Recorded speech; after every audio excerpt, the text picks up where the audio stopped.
अयोध्या नगरी सरयू नदी के तट पर बसी एक पवित्र और समृद्ध राजधानी थी, जहां सूर्यवंश के प्रतापी राजा दशरथ राज्य करते थे।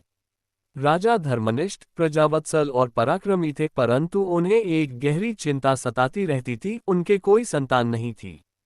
अनेक वर्षों तक पुत्र प्राप्ति न होने के कारण वे अत्यंत दुखी रहते थे। एक दिन उन्होंने अपने कुलगुरु वशिष्ठ से समाधान पूछा। वशिष्ठ जी ने उन्हें पुत्रेष्टि यज्ञ करने का परामर्श दिया। ऋषि ऋषिश्विन के मार्गदर्शन में यज्ञ संपन्न हुआ। यज्ञ के अंत में अग्निदेव से एक दिव्य पुरुष प्रकट हुए और उन्होंने राजा दशरथ को एक सुवर्ण पात्र में दिव्य खीर दी। उन्होंने कहा कि इसे अपनी तीनों रानियों कौशल्या, कैकेयी और सुमित्रा को दें, जिससे उन्हें दिव्य संतानों का आशीर्वाद मिलेगा। कुछ समय बाद शुभ मुहूर्त में महारानी कौशल्या के गर्भ से एक अद्भुत तेजस्वी बालक का जन्म हुआ। उनके जन्म के साथ ही वातावरण में पवित्रता फैल गई, देवताओं ने पुष्पवृष्टि की और ऋषि मुनियों ने आनंद प्रकट किया। यह बालक और कोई नहीं, स्वयं भगवान विष्णु का अवतार श्रीराम थे। उनके जन्म से अयोध्या में अपार हर्ष छा गया। राजा दशरथ का हृदय आनंद से भर उठा। इसके बाद कैकेयी के गर्भ से भरत और सुमित्रा के गर्भ से लक्ष्मण तथा शत्रुघ्न का जन्म हुआ।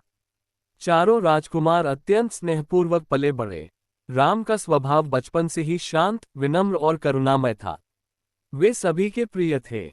लक्ष्मण सदा राम के चरणों में रहते और उनका पालन पोषण भक्ति भाव से करते। भरत और शत्रुघ्न भी सौम्यता और प्रेम के प्रतीक थे। चारों भाइयों को ऋषि वशिष्ठ के आश्रम में वेद, धनुर्वेद, नीति और युद्धकला का ज्ञान प्राप्त हुआ। राम विद्या, विनय और पराक्रम तीनों में श्रेष्ठ थे। उनके नैतिक गुणों और मर्यादित व्यवहार को देखकर सभी उन्हें आदर्श मानने लगे। इसी बीच महर्षि विश्वामित्र राजा दशरथ की सभा में आए और उन्होंने राक्षसों द्वारा विघ्न डाले जा रहे अपने यज्ञ की रक्षा के लिए राम और लक्ष्मण को साथ ले जाने का अनुरोध किया।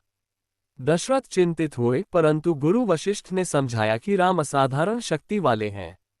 राम लक्ष्मण विश्वामित्र संग वन में गए, जहां राम ने तारका, सुबाहु और अन्य राक्षसों का संहार कर ऋषियों का यज्ञ निर्विघ्न संपन्न कराया। राम की वीरता और दिव्यता से संपूर्ण वन प्रदेश धन्य हो उठा। महर्षि उन्हें आगे मिथिला ले गए, जहां राजा जनक ने अपनी पुत्री सीता के स्वयंवर का आयोजन किया था।